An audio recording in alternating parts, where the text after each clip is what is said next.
Assalamualaikum warahmatullahi wabarakatuh. Segala puji bagi Allah Subhanahu wa Ta'ala yang telah memberikan nikmat serta hidayahnya, terutama nikmat kesempatan dan kesehatan, sehingga kami bisa menyelesaikan esai serta video pada mata kuliah pendidikan akhlak. Salawat serta salam kita sampaikan kepada Nabi besar kita Muhammad SAW yang telah memberikan pedoman hidup yakni Al-Quran dan Sunnah untuk keselamatan umat di dunia. Saya di sini akan menjelaskan dan menjawab pertanyaan-pertanyaan dari kelompok 1 sampai 5. Sebelum saya menjelaskan, perkenalkan, nama saya Lula Najwa Kamila dengan NIM 1230150000099 dari kelas 1C. Sebelum saya menjelaskan 5 soal tersebut, saya akan menjelaskan pengertian bersyukur. Secara etimologi dalam Kamus Besar Bahasa Indonesia, syukur mempunyai makna yaitu rasa terima kasih kepada Allah Subhanahu wa Ta'ala. Kata syukur adalah bentuk masdar dari kata kerja syakaro. Sedangkan menurut istilah, syukur ialah memberikan pujian kepada Allah Subhanahu wa Ta'ala dengan cara taat kepadanya, tunduk dan berserah diri hanya kepada Allah Subhanahu wa Ta'ala. Ilmu pengetahuan adalah bentuk karunia Allah Subhanahu wa Ta'ala yang diberikan kepada hambanya yang beriman. Umat muslim dianjurkan untuk mensyukuri karunia tersebut dengan benar.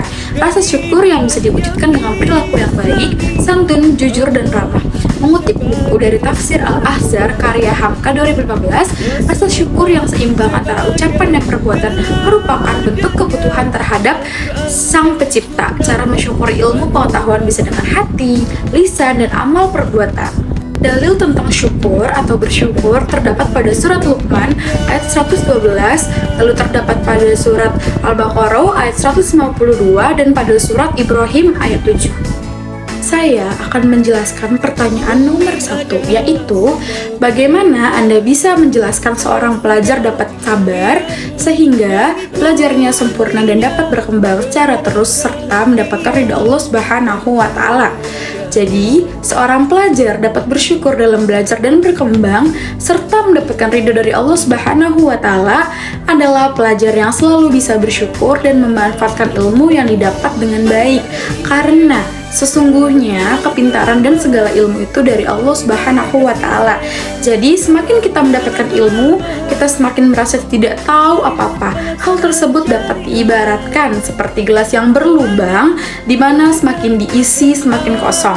Adapun contoh bersyukur dalam belajar yang bisa kita terapkan oleh seorang pelajar, misalkan belajar dengan giat, kedua berangkat ke sekolah tepat waktu, membuang sampah pada tempatnya, membantu pekerjaan orang tua, dan membuat orang tua bangga.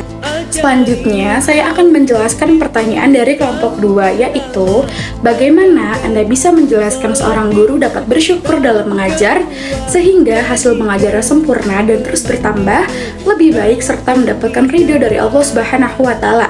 Jadi, peran guru saat ini tidak hanya menyampaikan ilmu pengetahuan kepada siswanya saja, melainkan juga nilai-nilai kehidupan. Oleh karena itu, dalam proses penyampaian, seorang guru harus dituntut lebih kreatif serta memiliki inovasi dalam mentransfer ilmunya. Terlebih, dengan kemajuan zaman yang semakin canggih dan serba menggunakan teknologi informasi komunikasi.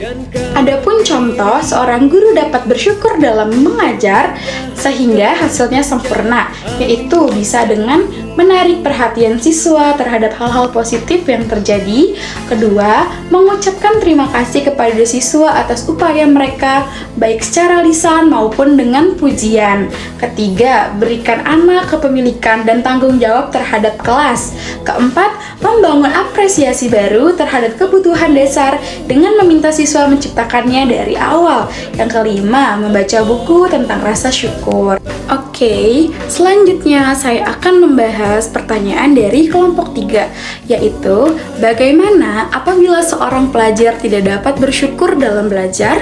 Buatkan contoh seorang pelajar yang tidak atau kurang bersyukur dalam belajarnya, kemudian jelaskan apa saja efek negatifnya.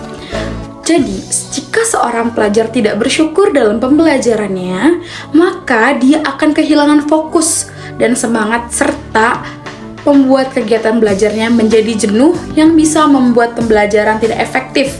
Seorang pelajar yang tidak bersyukur, ia akan merasa pesimis atas dirinya untuk memahami pelajaran dan dia akan membandingkan kemampuan dirinya terhadap teman-temannya yang ada di kelas. Adapun contoh seorang pelajar yang tidak atau kurang bersyukur, yang pertama, membandingkan diri sendiri dengan orang lain. Kedua, sering mengeluh. Ketiga, selalu merasa kurang dan sendirian. Yang keempat, melihat suatu kejadian secara pesimis. Terdapat juga nih efek negatif seorang pelajar yang tidak bersyukur. Jadi dikutip dari Pendidikan Agama Islam dan Budi Pekerti kelas 3, Ahmad Hasim menjelaskan beberapa kerugian atau efek negatif bagi seorang pelajar yang tidak pandai bersyukur, yaitu yang pertama, bisa mendapatkan azab dari Allah Subhanahu wa Ta'ala. Kedua, mendapatkan dosa besar sebab kufur nikmat merupakan hal yang dilarang Allah. Ketiga, siapapun yang melakukan apa yang dilarang Allah pasti mendapatkan dosa. Yang keempat, bisa menjadi sombong. Kelima, hati tidak akan tenang dan bahagia. Dan yang terakhir adalah mudah marah. Itu adalah sifatnya syaitonir rajim. Oke, sudah masuk ke pertanyaan kelompok 4, yaitu bagaimana apabila seorang guru tidak dapat bersyukur dalam mengajar? Buatkan contoh seorang guru yang tidak atau kurang bersyukur dalam mengajar, kemudian jelaskan apa saja efek negatifnya. Sama ya seperti tadi, tapi bedanya tadi adalah murid dan sekarang guru. Jadi, seorang guru yang tidak dapat bersyukur dalam mengajar mungkin akan cenderung merasa tidak puas atau tidak pernah cukup dengan apa yang dimilikinya. Hal ini dapat mempengaruhi kualitas pengajaran dan hubungannya dengan murid-murid. Sebagai contoh, seorang guru matematika mungkin merasa tidak puas karena merasa gajinya terlalu rendah, sehingga ia kurang fokus dalam mengajarnya dan seringkali mengeluh di depan murid-muridnya. Sikap dan perilaku ini dapat mempengaruhi motivasi dan minat belajar murid-muridnya. Adapun dampak negatif apabila guru tidak bersyukur dalam mengajar, yang pertama adalah tidak mendapatkan ridho dari Allah Subhanahu wa Ta'ala. Kedua, ilmu yang diberikan tidak mendapatkan keberkahan.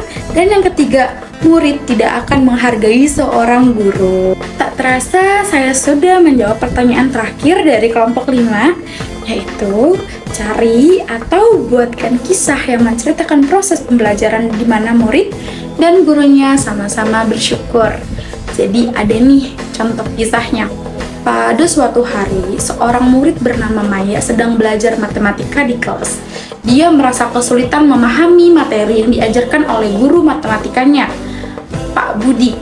Namun, Pak Budi dengan sabar membantunya memahami konsep tersebut dengan memberikan penjelasan yang lebih detail dan memberikan contoh-contoh yang mudah difahami. Setelah beberapa kali bertanya dan menjelaskan, Maya akhirnya memahami konsep tersebut dan merasa senang karena bisa menguasai materi tersebut. Pak Budi juga merasa senang sekali karena melihat Maya bisa mengamati konsep tersebut. Ia merasa bersyukur karena bisa membantu muridnya memahami materi yang sulit. Selain itu, ia juga merasa senang karena melihat Maya semangat belajar yang tinggi dan antusias dalam mengikuti pelajarannya. Maya juga merasa bersyukur banget karena memiliki seorang guru yang sabar dan mau membantunya dalam memahami materi yang sulit. Ia merasa senang karena bisa memahami konsep tersebut dan merasa lebih percaya diri dalam menghadapi ujian. Dalam proses pembelajaran tersebut, baik murid maupun guru sama-sama bersyukur karena bisa saling membantu dan belajar bersama. Mereka sama-sama merasa senang. Oke, mungkin hanya itu yang bisa saya sampaikan. Kurang lebihnya mohon dimaafkan karena kesempurnaan hanya milik Allah Subhanahu wa Ta'ala. Wassalamualaikum warahmatullahi wabarakatuh.